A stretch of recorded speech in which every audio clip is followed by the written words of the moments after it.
Wood, some members of the Board of Trustees of the Robert Wood Johnson Foundation: George Fraza, James Gavin III, Linda Griego, Wendy Hagan, and Ralph Larson. Welcome.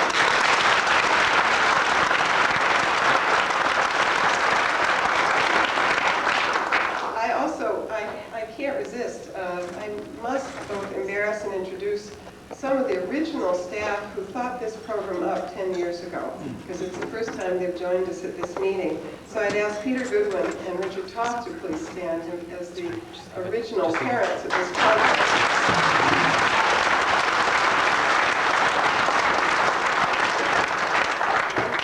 More sentimental favorites, our own senior program officer, Constance Pachura. Connie?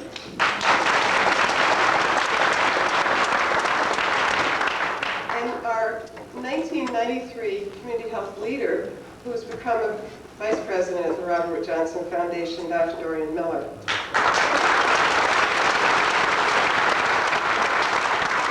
We're also very happy that two of our National Advisory Committee's members could join us tonight. They are the group that is charged with the very awesome responsibility of selecting our leaders each year, and I'd like to introduce Valerie Bradley and Claire Martin.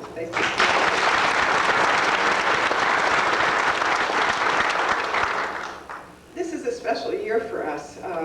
This is the first time we've convened in Washington since 9/11, and we, as a nation, are very grateful to people that take leadership and rush in to answer the crisis, like our firefighters, our police, our emergency medical personnel. They remind us of our own leaders and the importance of communities drawing together at a time of crisis. The people we're honoring tonight are community heroes as well, even though the health crisis they're responding to is unfortunately and uniquely homegrown. It is our American challenge to fix our system, to create conditions where people can be healthy and lead happy and productive lives. And our leaders, as you will see, have taken leadership despite the environment that they find themselves in. To introduce them to you, I'd like to introduce my Deputy Director, Mr. Edward Chu.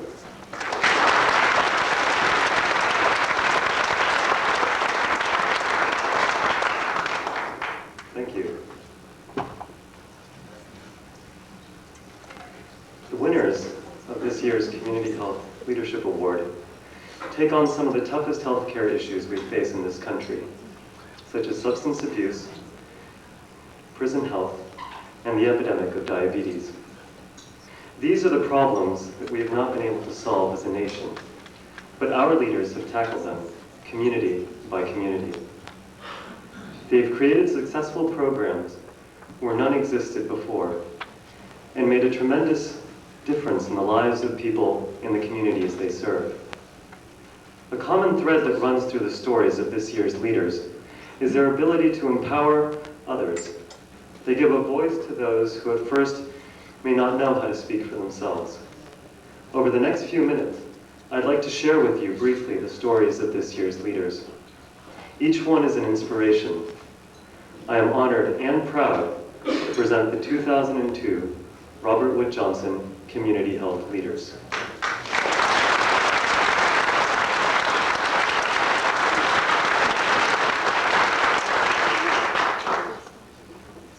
John Eagleshield is Director of the Community Health Representative Program for the Standing Rock Sioux Tribe at Fort Yates, North Dakota. Trained originally as a paramedic, he has coordinated healthcare and social services for the 13,000 residents of this 2.3 million acre reservation since 1993. He and his team provide a vital link between the area's scarce medical resources and its mostly poor residents. It's the only program on the reservation that brings healthcare and prevention programs right into people's homes. On top of John's priority list is responding to the epidemic of diabetes among his people. It became his goal when he realized the reservation would need another dialysis unit to treat the growing number of residents with diabetes-related kidney failure. John decided to try a different approach. He routed community support and forged partnerships to develop an intensive training program for community health representatives on his and other reservations to help educate his tribe and reverse the conditions and behaviors that lead to diabetes. The result? Standing Rock now has a federally funded diabetes prevention program, and tribal health programs throughout the country are now focusing on diabetes prevention. While that alone is an impressive accomplishment, John does much more for his community, including working with families coping with teen suicides, leading meetings on preventing gang formation, and serving on the tribe's elderly protection team. John's work is infused with his deep respect for Native American culture. He convinced St. Alexius Medical Center in Bismarck, North Dakota, to add a traditional meditation room where patients can burn sacred herbs they believe contribute to healing. There's a banner in Standing Rock's community health office that says, "So that the people may live." That sums up John's purpose in life perfectly. And that is the story of John Eagleshield.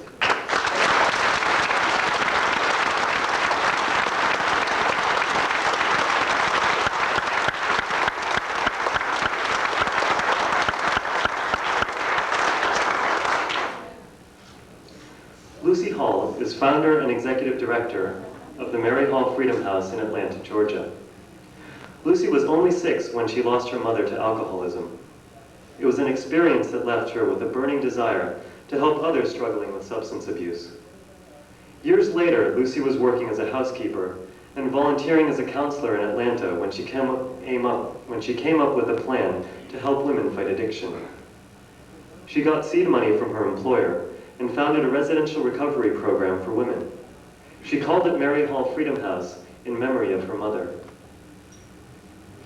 It didn't take Lucy long to realize mothers had a hard time getting treatment because most programs wouldn't take children.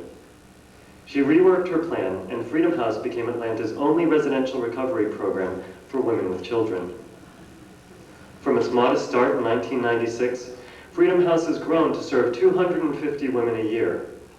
Many of them are referred from the court system and homeless shelters. In addition to being substance abusers, many Freedom House residents suffer from mental illness, are HIV positive, or are victims of incest. Most have been arrested more than once, and many have lost custody of their children at some point. At Freedom House, they all get a second chance. The women undergo chemical dependency treatment and vocational training to help them return to productive lives. And the children take part in prevention programs to help them avoid falling into the substance abuse trap their mothers did. A recent addition is the Heavenly Angels Daycare Center. It provides a safe, nurturing environment for kids while their mothers attend treatment programs. Lucy's burning desire to help others has become reality. As one woman who came to Freedom House after 18 years of addiction said, "Lucy taught me that I did not have to live my life using drugs. I now know that I am worthy of so much more." And that is Lucy Hall.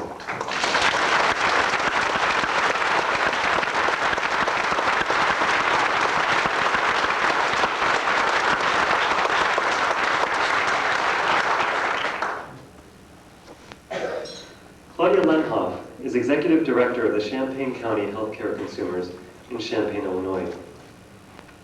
Claudia knows firsthand what it's like to be sick and uninsured. She was diagnosed with cancer when she was a college student. Her treatment was delayed and her health put in jeopardy while she searched frantically for a doctor willing to treat her. Eventually, she succeeded. But instead of putting the frightening experience behind her, she channeled it into community activism. Claudia became a public health organizer for the Champaign County Healthcare Consumers in 1997. This citizen action group fights for access to health services for those who need it most: the poor, the disabled, the elderly, and the uninsured. Eventually, Claudia became the group's executive director. Along with the group's 6,000 members and volunteers, she transformed healthcare consumers into a powerful and effective voice for the county's most needy residents. In the mid-90s, when many communities were cutting back or eliminating public health services, Claudia's group waged a successful referendum campaign to establish Champaign County's first countywide health department to respond to the health challenges created by the growing suburban and rural residents. Her advocacy ranges from fighting against unethical and illegal medical billing practices to stopping an HMO from dumping independent physicians. Her work and her example have helped develop leaders from within her community. 7 of her volunteers are now county board members. One of her references said, "Ms. Lennhoff has established a reputation for analysis and action that look beyond Band-Aid solutions and strive for systemic change." Claudia's nominator calls her the moral compass of our community's health system, someone who comes up with solutions to problems and is a builder towards lasting, meaningful change. And that is Claudia Lennhoff.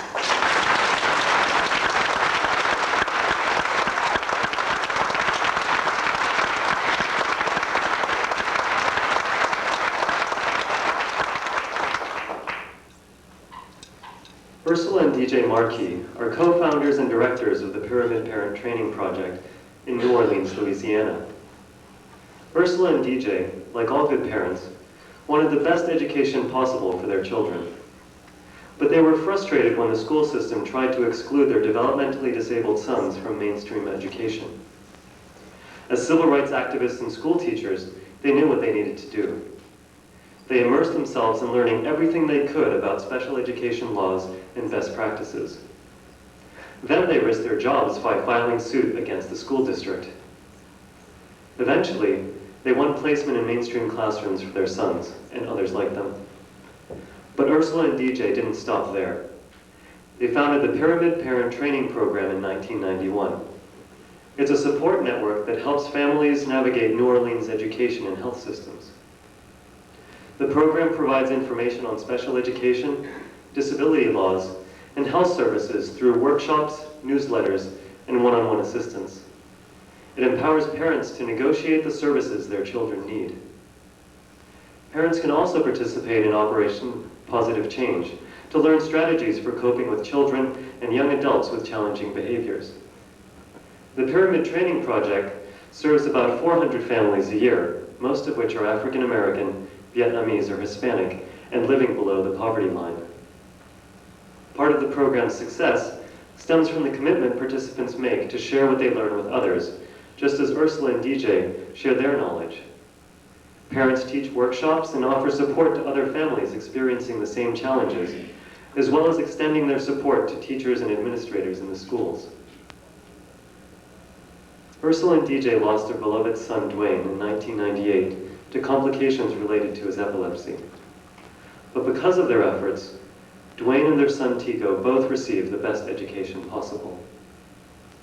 Dwayne graduated from high school, held jobs, used public transportation, and had been accepted into an independent living program. Tico, who is here for his parents tonight, flew in from the West Coast where he is living at the Independent Center in Los Angeles, and among other things, learning computer skills. The success of their sons inspired the Markeys to help disabled children lead happy, productive, and fulfilling lives. And that is the story of Ursula and DJ.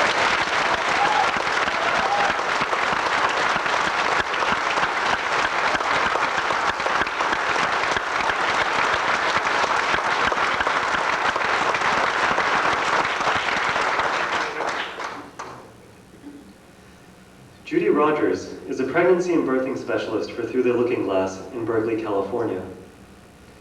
Judy's an occupational therapist and mother of 2. She also has cerebral palsy, so she has firsthand experience with the lack of support for parents with disabilities. Judy wanted to dispel the myth that disabled parents can't care for children adequately. So in 1991, she joined Through the Looking Glass, a Berkeley area organization serving families with disabilities. Using her occupational therapy skills and personal experience, Judy provides home-based childbirth parenting education for mothers with disabilities. And she leads a monthly support group for disabled parents. She works with parents and local fabricators to customize baby care equipment to meet parents' needs, whether it's a modified snuggly, stroller, bathtub, or feeding equipment. She even goes with families on outings to test the adaptive equipment and solve problems. Most of all, she instills parents with a sense of confidence that they too can provide safe and nurturing homes for their babies. Judy's motto is, "This can be done." She proves it every time she helps a disabled parent move a step closer to independence in raising his or her child.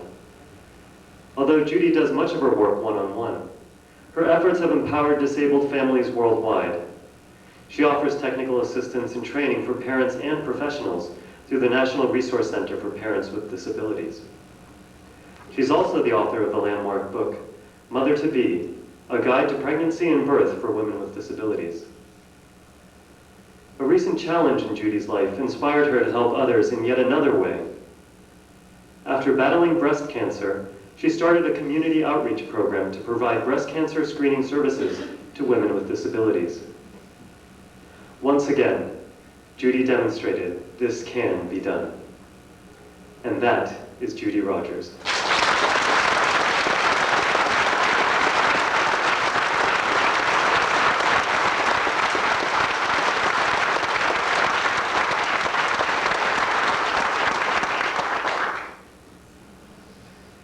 Young Shin is Executive Director of the Asian Immigrant Women Advocates in Oakland, California. As a Korean immigrant, Young knows the barriers facing Asian women with limited English skills who work long hours for little pay in San Francisco area factories. That's why she founded Asian Immigrant Women Advocates in 1983.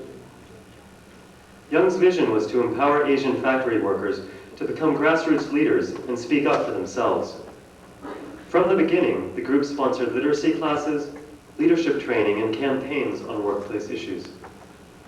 At first, the group concentrated on working for better wages, but since 1991, the focus has been on health and safety issues. Young made the switch when she heard stories from garment workers about painful, chronic injuries they suffered from working at poorly designed workstations. She heard stories from electronics workers who were unknowingly exposed to hazardous chemicals. Young's classes on worker health evolved into the Peer Health Promoter Project. The project has trained more than 75 women as peer educators on workplace injury prevention techniques, who in turn have educated another 300 women. From the health project came the Asian Immigrant Workers Clinic. The clinic treated more than 250 patients with ergonomic injuries during its first 2 years of operation. It's now an independent clinic employing Asian and Latino workers. Young also organized the Garment Industry Health Improvement Project. She set up sewing labs where garment workers collaborate with healthcare professionals to design and test low-cost workstation improvements. One factory worker who suffered back pain for a decade before joining a Peer Health Promoter class said, "Young has inspired us with her ability to understand what we need and help us work towards that goal." That's the type of empowerment Young set out to create when she started Asian Immigrant Women Advocates 2 decades ago. And that is Young Shin.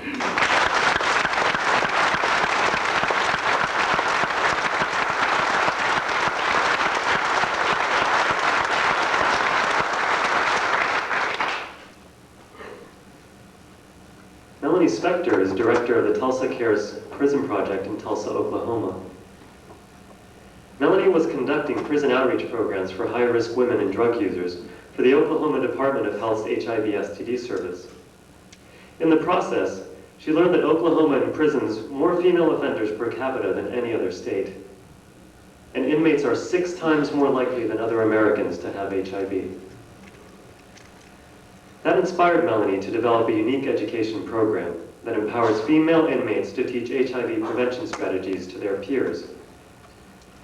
The program also enables inmates to earn college credit for completing the course and becoming a peer educator. The course is designed to address the root causes of HIV disease in women, including domestic violence, chemical dependency, and lack of education. It's truly a peer effort. Inmates help design the 16-hour course. They produce the materials, teach their fellow inmates, and recruit future educators and participants. Since Melanie started the program in 1994, 6,500 inmates in 6 prisons have taken the course, and 240 women have earned a college credit for becoming HIV prevention educators. Now, every woman who enters the Oklahoma prison system receives an HIV prevention manual designed by her fellow inmates. Not only does the program save lives, it's helped many women become better role models for their children and become more self-sufficient when they get out of prison. It's also become a model for other states. Prison systems across the country have contacted Melanie for advice on launching their own peer education programs. As one inmate who participated in the program put it, "It's so very important to help women learn to save their own lives through education and prevention. None of this would be happening without Dr. Melanie Spector. Helping others is her life's work, and that is apparent in her every word and action." And that is Melanie Spector.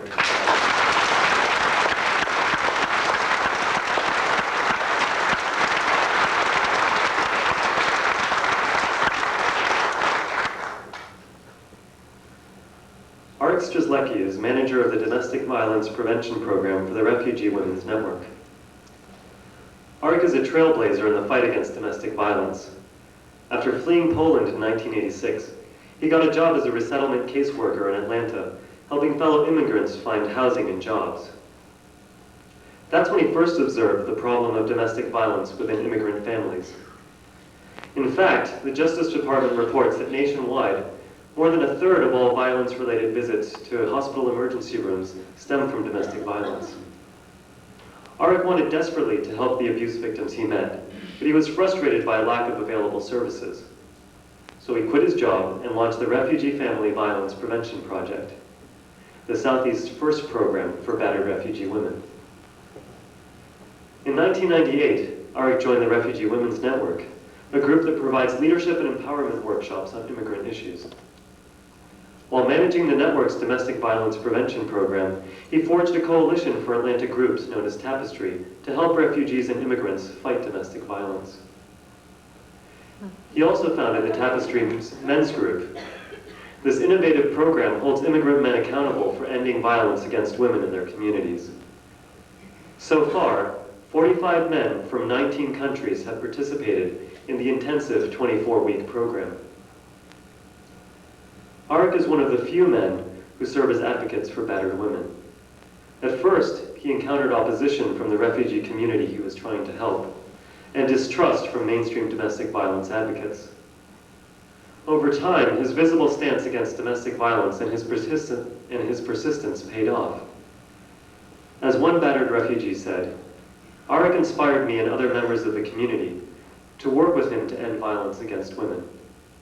He helped me break the cycle of violence in my own life. And now I help other women escape their abusive situations." And that is Arik Strzelecki.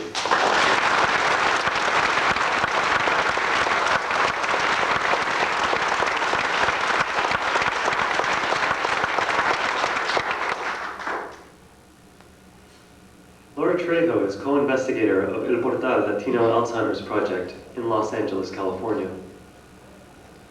Laura was working for the Los Angeles County Department of Mental Health as a coordinator for older adult services when she got a call for help. The local Alzheimer's Association was seeing a huge growth in dementia among the county's elderly Latinos, but there were few services to help them and their families cope with the disease. Laura fled El Salvador as a child, so she had a special place in her heart for other Spanish-speaking immigrants, and she had a vision to share her knowledge to improve the lives of those who cannot speak for themselves. So Laura didn't hesitate to answer the call for help. She volunteered to become a director of El Portal Project, the nation's first comprehensive program to serve Spanish-speaking families caring for loved ones with Alzheimer's disease. Over the next decade, Laura and her team quadrupled services for Los Angeles Latinos with dementia and their families. They started 2 adult daycare programs, 7 support groups, training workshops, diagnostic centers, and an information hotline. They even launched a mobile care unit that enables patients to get treatment at home. El Portal has been so successful that elements of it are being replicated in Latino, African American, and Asian Pacific Islander communities elsewhere in California and in other states. El Portal is getting international attention too. Laura has traveled to El Salvador, Guatemala, Mexico, and Puerto Rico to help set up similar programs.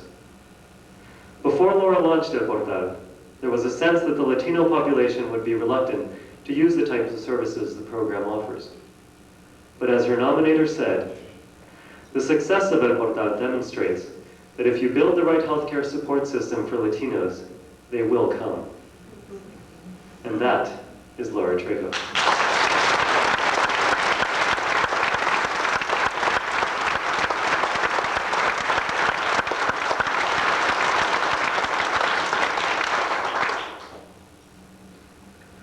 Dr. James Withers is founder and medical director of Operation Safety Net in Pittsburgh, Pennsylvania. Jim launched a street program to bring medical care to the unsheltered homeless in 1993. But before he did, he spent a year doing research on Pittsburgh's streets.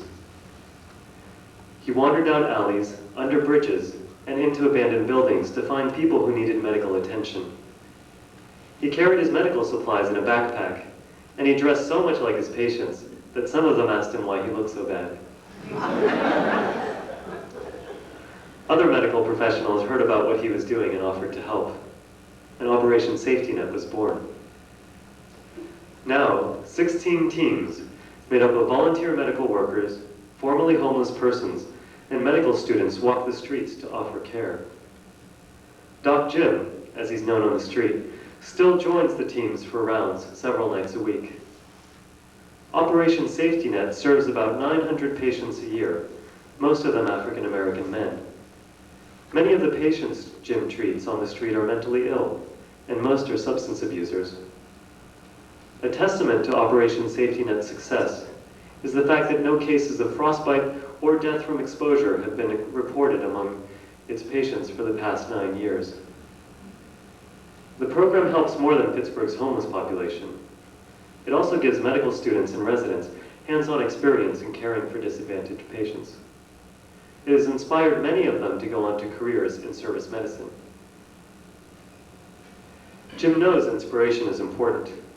As a young doctor, he assisted in the creation of the model for the Domestic Violence Prevention Program at Pittsburgh's Mercy Hospital, and worked alongside Mother Teresa in a street healthcare program in India. It was those early experiences working with disadvantaged patients that inspired him to help his city's homeless population by launching Operation Safety Net. Jim's nominator said, "Jim teaches all who are willing to listen in Pittsburgh and beyond that each of the homeless has a name and that each has a story." And that is James Withers.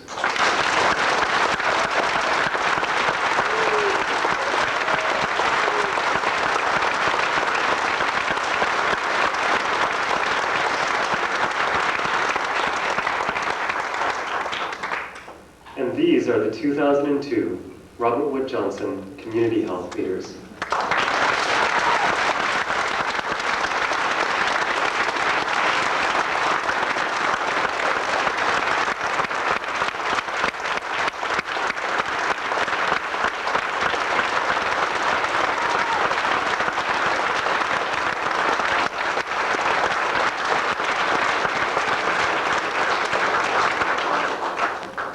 As I said, this is a special night for the program and for the foundation.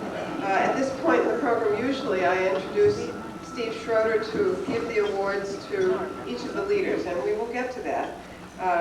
Steve, tonight is different. Could you join me? I'm going to ask Juan Ramagosa to join me as well. Don't worry, please come up so I can explain. Steve is leaving the foundation after 11 years as its president. 12, you correct me. 12. And before I embarrass Steve further, I'd like to introduce the new and incoming president, Risa Lavisa Murray, who's joined us tonight.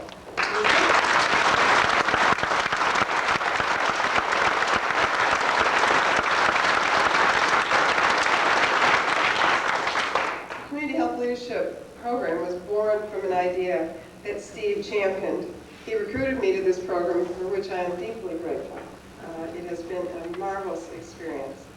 It was his vision to give community health heroes the recognition they deserved, to give them the lift of the acknowledgement of the Robert Wood Johnson and the investment of their trust in their work.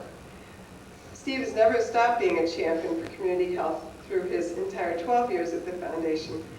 And we're trying to figure out some way to he's looking over my shoulder, so he wants to see what I'm saying. Always impatient. We found, it's a well-kept secret that Steve, in his entire tenure at the foundation, despite a demanding schedule, has maintained a volunteer practice at the clinic at the University Hospital in New Jersey. He has hundreds of patients, which would be very sad to see him go back to the West Coast. He has been every week a half day committed to a clinical schedule at the clinic. And it seemed particularly fitting, given his devotion to practicing what he preaches, that we would donate in his name funds to equip a new exam room at the La Clínica de Pueblo here in Washington, D.C., which is a clinic of Dr. Juan Ramagosa, our leader from 1996. So here to present Steve with his transition gift as he goes back to California to be closer to his father and sons with Sally, I'd like to introduce Dr. Juan Ramagosa.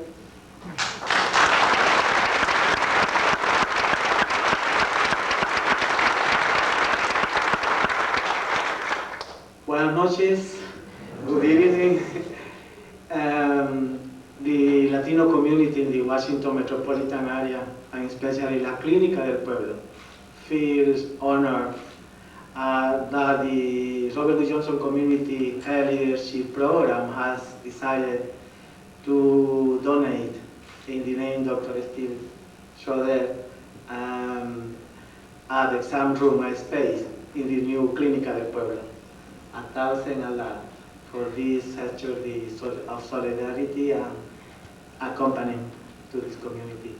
Muchas gracias.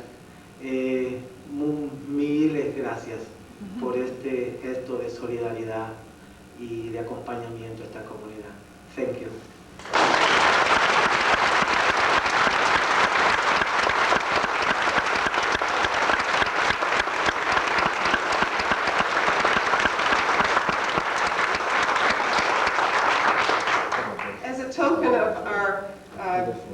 Appreciation to Steve. The program itself wants to give him a Paul Revere Bowl, so he'll remember where the National Program Office is. Steve, this is for you.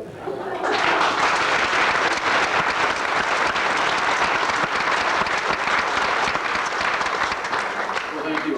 I just love these evenings because you hear stories of amazing courage, undaunted courage. People oftentimes overcoming personal hardship and making the best pitcher of lemonade that you've ever tasted. And I don't know how the rest of you feel, but I have very mixed feelings as I hear these stories. Part of it is just admiration for this kind of heroism, the example they set, and that was the whole purpose of this program, was to recognize outstanding people, tell them that they've been watched, that they've been noted, that they are terrific, that they're unsung heroes and heroines, and also get the word out to other people that if you do good work, it will be noticed. But I also have to tell you that I feel guilty when I hear these stories, because my life by comparison has just been much, much easier. And so I always leave these meetings feeling, on the one hand, what terrific people, on the other hand, I could do so much more.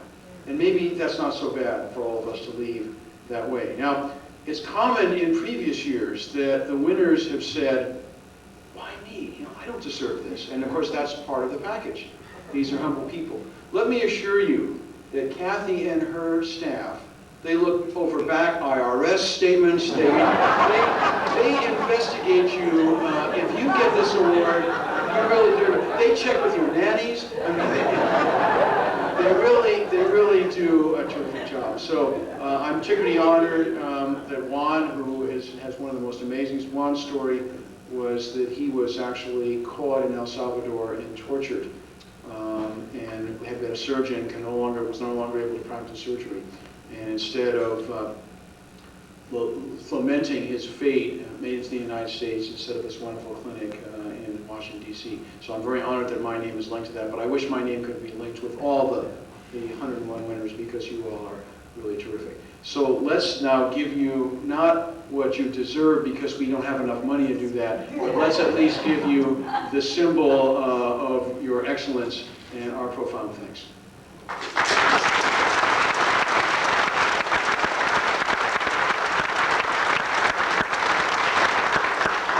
So first is James Withers on homelessness.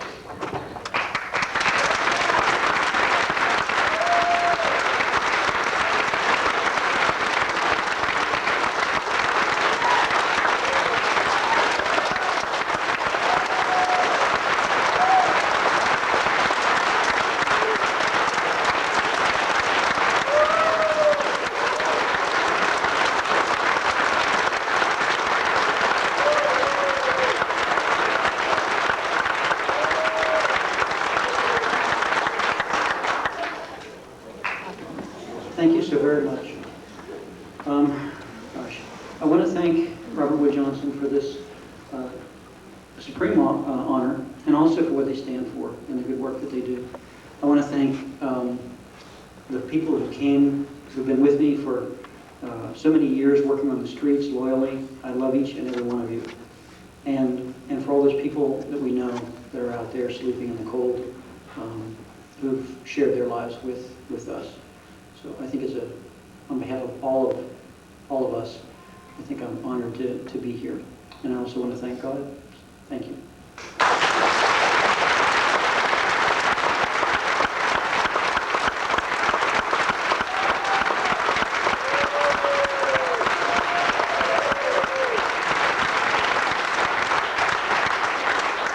Try to say this correctly. Arkadiusz Strzelecki.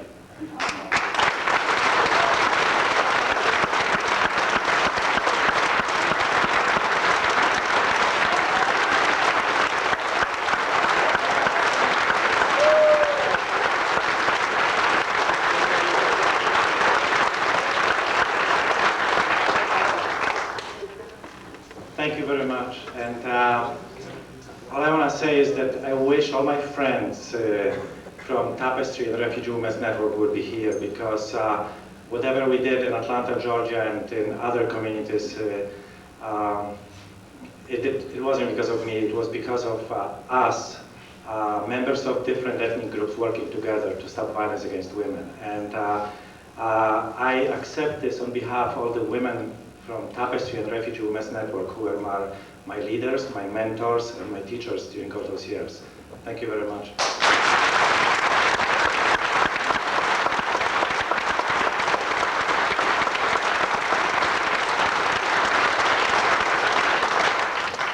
Next is Young Shin.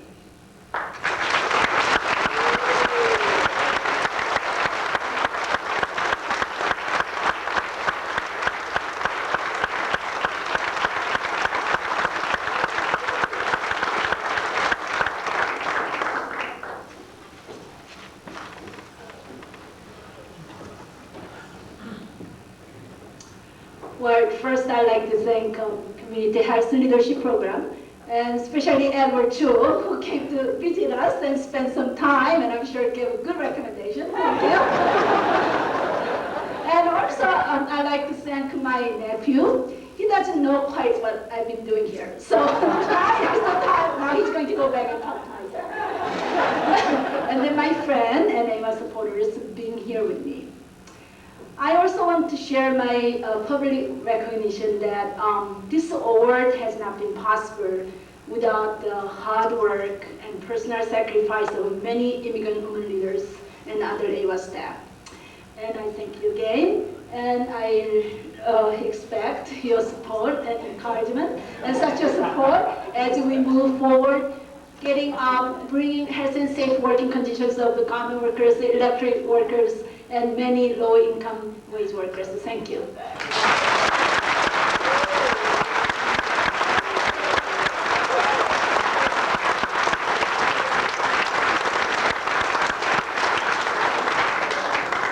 Next, we have the Markeys, Ursula and DJ.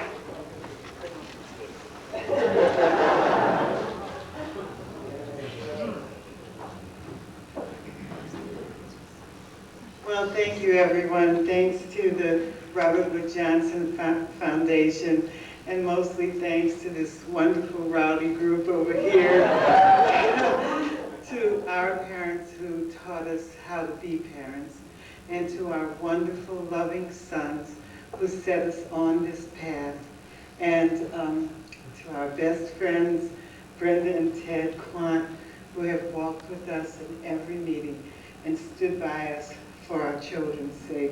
We love you so much.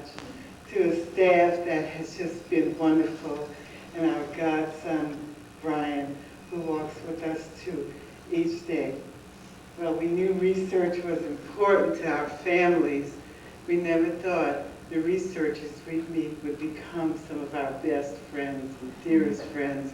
And that's Ann and Rod Turnbull over there, who have walked with us every step of the way. But mostly for you to have said, to all the parents, the great parents in New Orleans, who, with their low literacy rates sometimes, with their overwhelming tasks and cyclical employment and minimum wages and no education, come out every Saturday to educate themselves about their children and to make a better way for them. And thank you.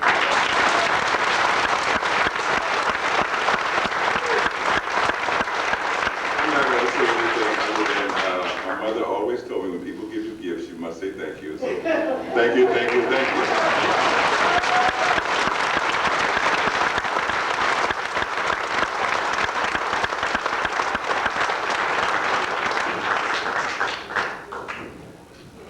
Laura Trejo.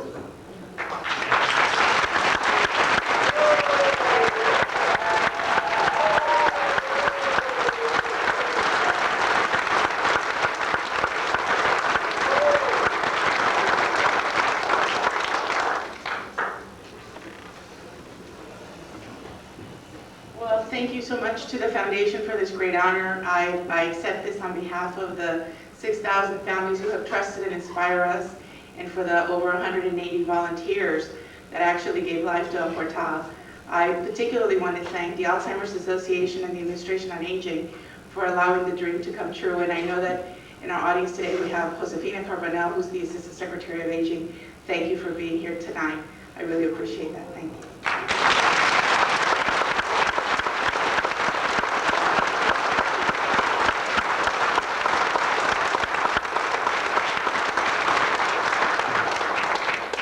Next is Lucy Hall.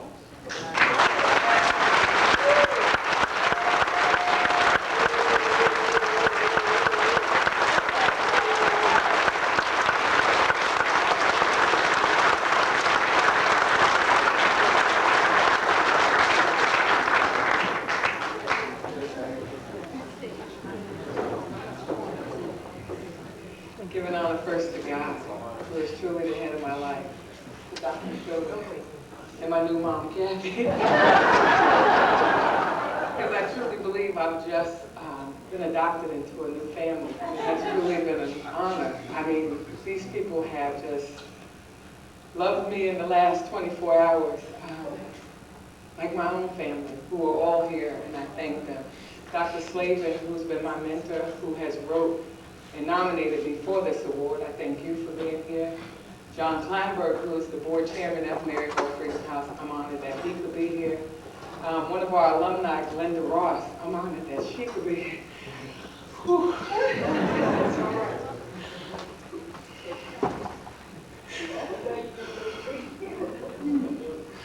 My fiancé.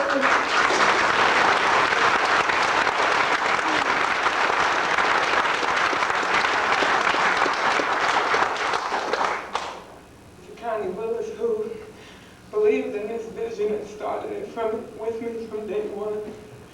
My sister-in-law and my best buddy, who we together have formed a partnership. She works in the jail and refers those women out to Mary Hall Freedom House, and we work very hard to strengthen the program and make these women believe in themselves and to know that they can do anything if somebody just trusts and believes in them. And I've been given that revitalization and believing that I know that God has set me on a path to do something in this world, and I love what I do each and every day. And I'm so glad to know that all of you believe in what I do and what we all do. And like Dr. Schroeder said, you know, I just wish that we all can go out there and do so much more because there are so many sick and suffering in every way. Thank you very much.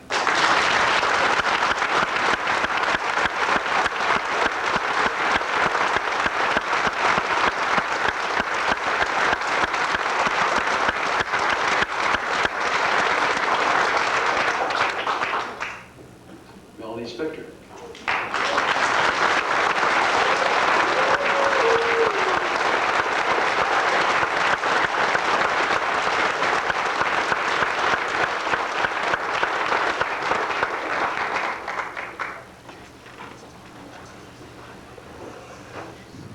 Thank you, Kathy, for coming to Oklahoma and making the trip across the state to the many prisons we visited. Thank you to the Robert Wood Johnson Foundation for this fabulous award.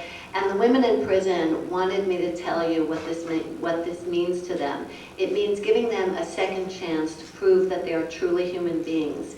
It means that they can not only have the self-advocacy that was never taught to them as children, but it means that they now can teach their own children self-protective behaviors and that they can receive a college education and reduce their own recidivism.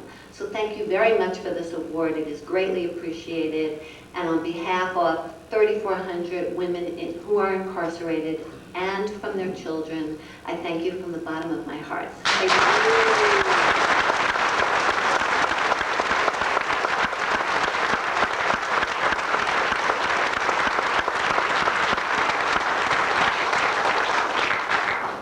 Judith Rogers.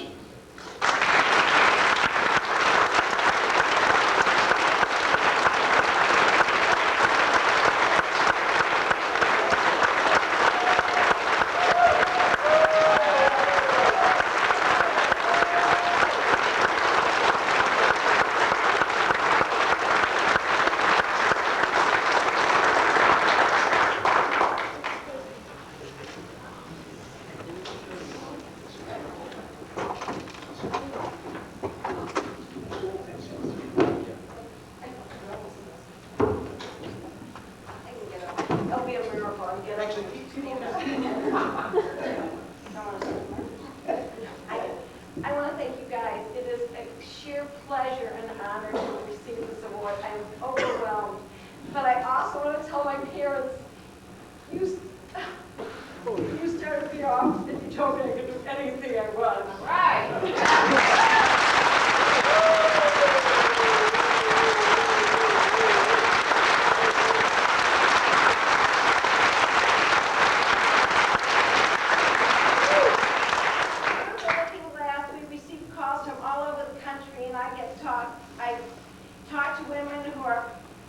Been told they can do everything but parenting. My parents have never, my in-laws have never said that to me. They've never said, you can't, they said, win.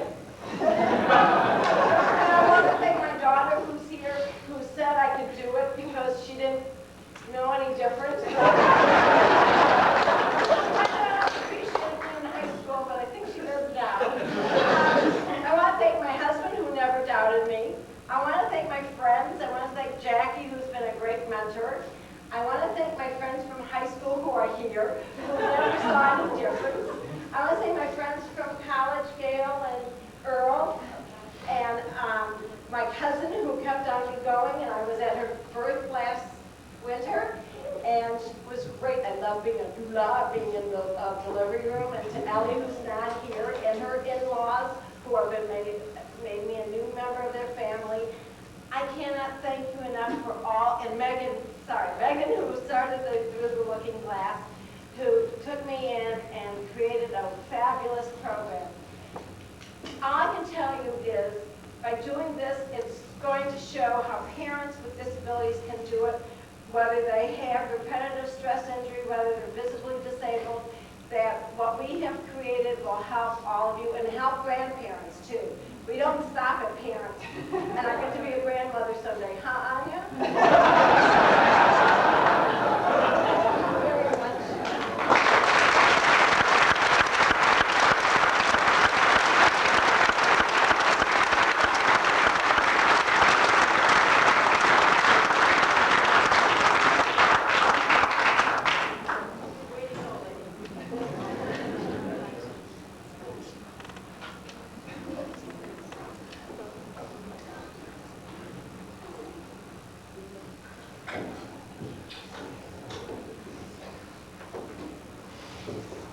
Claudia Lennhoff.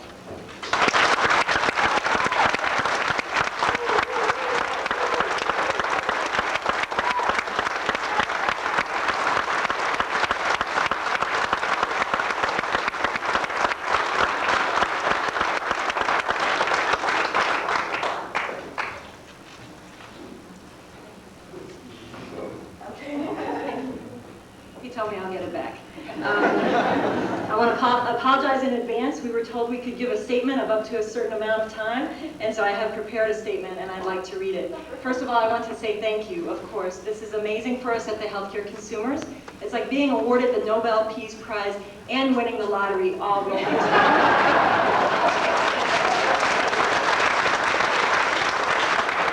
I wanted to say that the honor of this award and my deepest gratitude belongs to the thousands of Champaign County residents who for 25 years have fought for healthcare justice in our community and who have built and sustained this organization. I want to thank the Healthcare Consumers Board, staff, and membership for giving me the privilege of serving as Executive Director, a job I never wanted. But it is a privilege. When our community members were being interviewed about our nomination, one person who was asked for his opinion about what made me an effective leader said that I was a pain in the ass to the powers that be.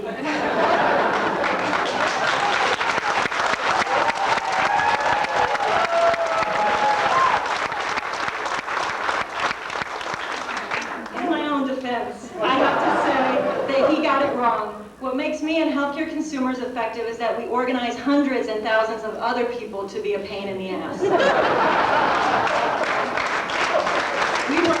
We work with the consumers who are most affected by the problems in the healthcare system, and of course the biggest problems are access to care and affordability. Our community has a decent healthcare infrastructure with plenty of providers, big buildings, and modern equipment. But our healthcare system might as well be a gated community, and more of us are living outside those gates. We have healthcare providers, including nonprofit hospitals, who are suing and garnishing wages of low-income people, including, for example, women with children living in shelters. We are organizing to put an end to this and other practices. But this heinous practice of hunting down sick and vulnerable people to squeeze a few more dollars out of their empty little pockets and then denying them treatment if they don't have the money is a symptom of a larger national problem. That problem is the commodification of health care. When we commodify something that ought to be a basic human right, we are putting a price on people's lives.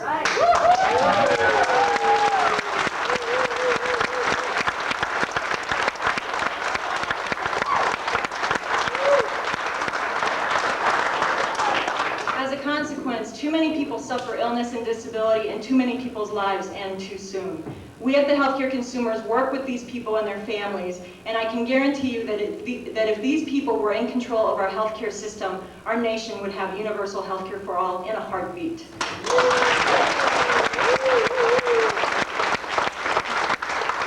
That is why we must continue to work to ensure that consumers have a voice in the healthcare system. And it is in working with our community members, our board and staff, and struggle together for justice where I find joy and inspiration. And most importantly, that is where I find hope for us as a nation, that we will someday stop commodifying healthcare and stop putting a price on people's heads, and we will have healthcare for all. For me, there is nothing better, nothing more satisfying and hopeful than to be one in a number in collective struggle. And it is hard work. Day after day, we see the ravages of our healthcare system on people's lives, and it causes a kind of rage and grief inside of me. This work, the problems we see, and the fight for justice causes me to live and work hard, like so many of the people who are here. On a personal level, that means that I'm hell on relationships. For my family, friends, and my partner, I want to say to you that I know that I'm not easy to love. I'm never around quiet enough, and when I am, I'm usually tired and worn down, and I seek shelter and refuge with you. But I never forget or take for granted that it is your generous love that sustains me. And with these simple and inadequate words, I want to say thank you. And now I'd like to close by quoting one of my favorite Texans, because I am a Texan, a woman named Molly Ivins, and this is perfect for struggle. She says, "So keep fighting for freedom and justice, beloveds, but don't you forget to have fun doing it. Lord, let your laughter ring forth. Be outrageous, ridicule the fraidy cats, rejoice in all the oddities that freedom can produce, and when you get through kicking ass and celebrating the sheer joy of a good fight, Be sure to tell those who come after how much fun it was. And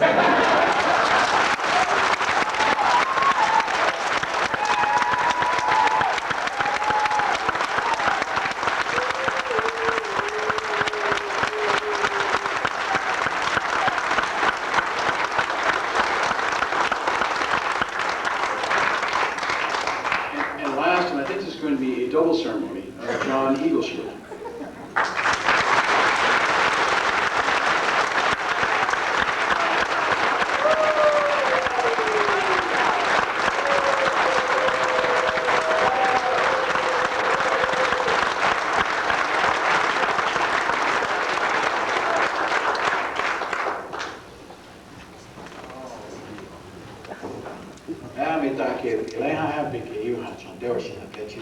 My friends and relatives, I greet you with a good heart and a handshake this evening.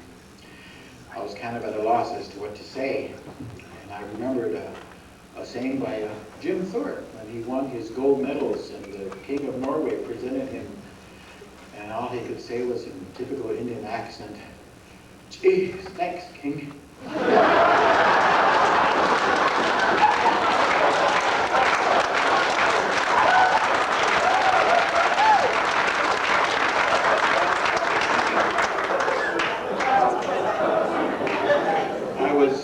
Really wondering what to say, and actually I'd rather sing it. In our language we have what's called a chantet inza, which is a strong heart song. And it's Magasit Hamnea Lakha Wichoch Anke Otechikelo Hai Ina Ade Malachota Keamcha Blehe Michielo Hael. We usually sing that 4 times, but I know we're pressing.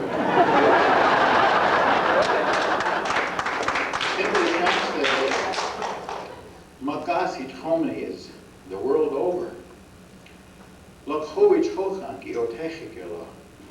My Lakota traditions are priceless, irreplaceable, and yet a very stringent standard by which we live our lives. Ina ate malachota geacha, my mother and my father, my grandmother and my grandfather have told me I'm Lakota, and all that entails. For me to take courage and face all the adversities and challenges that face all of us. And I live my life accordingly. I help my people accordingly. Many thanks are in order to Dr. Christine Bird, professor at the University of North Dakota School of Nursing in Grand Forks, who had the character to nominate me twice. and here I am. To my assistant, Mrs. Elaine Hughes-Eagle, who is, well, we've been together, we worked together for 17 years. She's the administrative assistant to our program, and co-worker, tribesman, a good relative. And she was cahooting with Dr. Bird all this time, because I was wondering why she was asking me all the questions about my schooling, where I traveled, my accomplishments, and now I know. And then we have a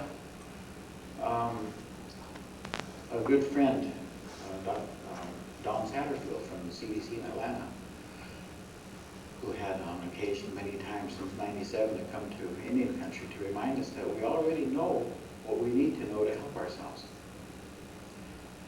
I have 2 tribal chairpersons. One is Chairwoman Cynthia LeCount from Trenton, North Dakota, and my own chairman, Chairman Charles Murphy from the Standing Rock Sioux tribe. To Dr. Claire Martin, to to Ed. You know, I don't recall a time when foundation people have ever really come to Indian country. And these two fellers, they spent days there. They've seen the vastness of our reservations, the distances our people have to travel, the communities that we also have the duty to serve. Well, big appreciations. In our language, it's called Wopshila Ichijiambela.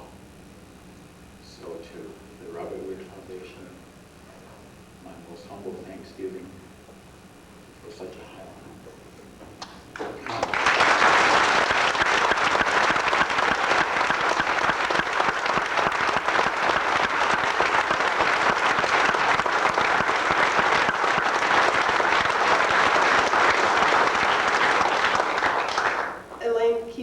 Would like to give a special award from the tribe to John on this occasion. Thank you very much. I did it again. He didn't know I was going to be up here with him. In our tradition, when somebody receives something like this, we give them either eagle feather or a blanket, and that's in our tradition, our cultural. So on behalf of Dr. Bird, and Don Satterfield, and myself, and the tribe, we'd like to present him with a blanket for what he won.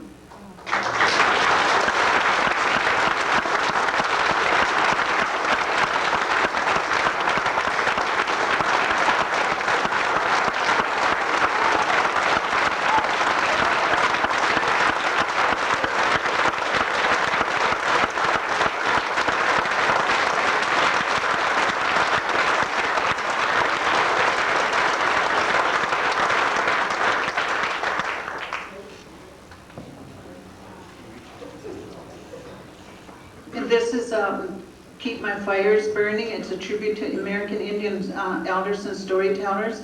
And they teach through the interpretation of stories they learn from their elders and who learned before them, and then add their own experiences to the stories. And it's alive today and will continue to be an important part of the American culture. Thank you.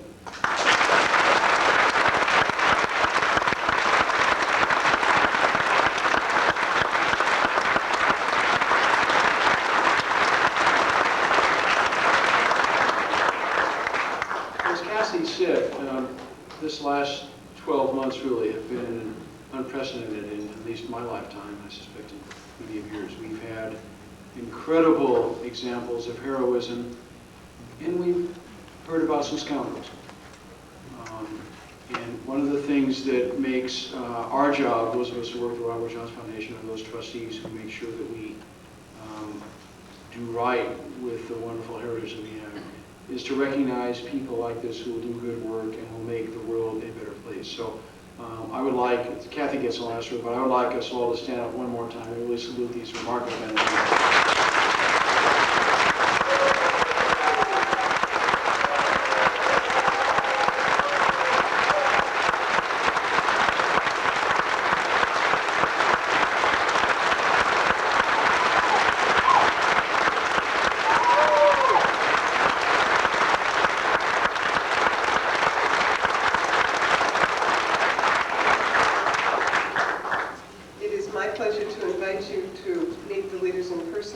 And have a wonderful evening. And thank you all for coming and helping us celebrate this wonderful evening. And thank you.